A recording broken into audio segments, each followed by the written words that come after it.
I was 32, scraping by as a bartender in Philadelphia, living in a run-down apartment in Fishtown. It was the fall of 2023, the city gritty and restless, with early snow dusting the streets. My parents had flown in from their small town in Indiana to visit, partly to check on me after a bad breakup, partly because they missed the chaos of city life. They were staying in my one-bedroom place, sleeping on a pull-out couch, their optimism a stark contrast to the grayness of my world. But what happened over those few days in November still claws at me, a memory so vivid and terrifying I can barely bring myself to write it down. The apartment was on the second floor of a crumbling brick building, the kind with flickering hallway lights and neighbors you never saw. I'd always felt uneasy there, but I chalked it up to the city's constant hum, sirens, shouting, the rumble of trucks. My parents arrived on a Friday, their suitcases barely fitting through my narrow door. My mom fussed over the peeling paint, while my dad, ever practical, checked the locks twice. "City's changed since I was a kid," he muttered, peering out the window at the alley below. I laughed it off, but something about that alley always felt wrong. Too narrow, too dark, like it was hiding something. The first night was fine. We ate hoagies, talked about old times, and ignored the occasional creak of the building. But the next evening, things started to unravel. I'd taken my parents to a diner a few blocks away, and we were walking back around 9 p.m. The streets were quiet, the snow muffling everything except the crunch of our steps. As we passed the alley next to my building, I heard it, a low whistle, sharp and deliberate, like someone trying to get my attention. I stopped, scanning the shadows, but saw nothing. My mom grabbed my arm, her face pale. "You heard that, right?" she whispered. My dad nodded, his jaw tight, and we hurried inside. Upstairs, we tried to shake it off. My dad said it was probably some punk messing around, but I could tell he was rattled. I locked the door, checked the windows, and we settled in for a movie. That's when the lights started flickering. Not the whole building, just my apartment, a slow pulse that made the room feel alive. My mom clutched my dad's hand, and I tried to joke about faulty wiring, but then we heard it again. The whistle, louder now, coming from the alley below. I went to the window, my heart thudding, and looked down. There was a man standing there, right at the edge of the alley, staring up at my window. He was tall, dressed in a long coat, his face hidden under a wide-brimmed hat. He didn't move, just stood there, his head tilted up like he knew exactly which window was mine. "Call the cops," my dad said, but my phone was dead, completely drained, though it had been at 80% an hour ago.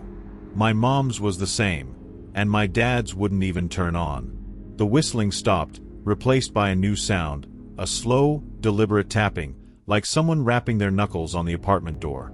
I grabbed a kitchen knife, my hands shaking, and crept to the door. The peephole showed an empty hallway, but the tapping continued, steady and unhurried, like whoever it was knew we were listening. I didn't open the door. I couldn't. We sat in silence, the knife in my hand, my parents huddled on the couch. The tapping stopped after what felt like hours, but the air in the apartment grew heavy, thick with a smell like damp earth and something sour, like spoiled milk. My mom started praying under her breath, something she hadn't done since I was a kid. Around midnight, the lights went out completely, plunging us into darkness. My flashlight was useless. Its beam flickered and died within seconds. Then we heard footsteps, heavy and deliberate, inside the apartment. They weren't coming from the hallway but from my bedroom, like someone had been there all along. I don't know how I found the courage, but I stood up, knife raised, and moved toward the bedroom. My dad tried to stop me, but I had to know. The door was ajar, though I swore I'd closed it that morning. Inside, the room was pitch black, but I could feel something. Someone watching me. I fumbled for the light switch, and when it clicked on, I saw him. The man from the alley, standing in the corner of my room. His coat was tattered, his hat casting a shadow over his face, but his eyes were visible, milky white, like they'd been drained of life. His mouth opened, and that whistle came again, sharp and piercing, filling my head until I thought my skull would split. I stumbled back, slamming the door, and ran to my parents. "We need to leave," I said, my voice barely a whisper. They didn't argue. We grabbed our coats and bolted for the front door, but when I opened it, the hallway wasn't there. Instead, it was the alley, dark, narrow, the snow swirling in an unnatural spiral. The man was at the far end, his head tilted, his white eyes locked on us. My mom screamed, and my dad pushed us back inside, slamming the door. But the whistling followed us, now coming from every wall, every corner, like the apartment itself was singing it. We barricaded the door with my couch, but it didn't matter. The air grew colder, the smell stronger, and shadows moved across the walls, even with no light to cast them. My dad started reciting old prayers, his voice shaking, while my mom clung to me, sobbing.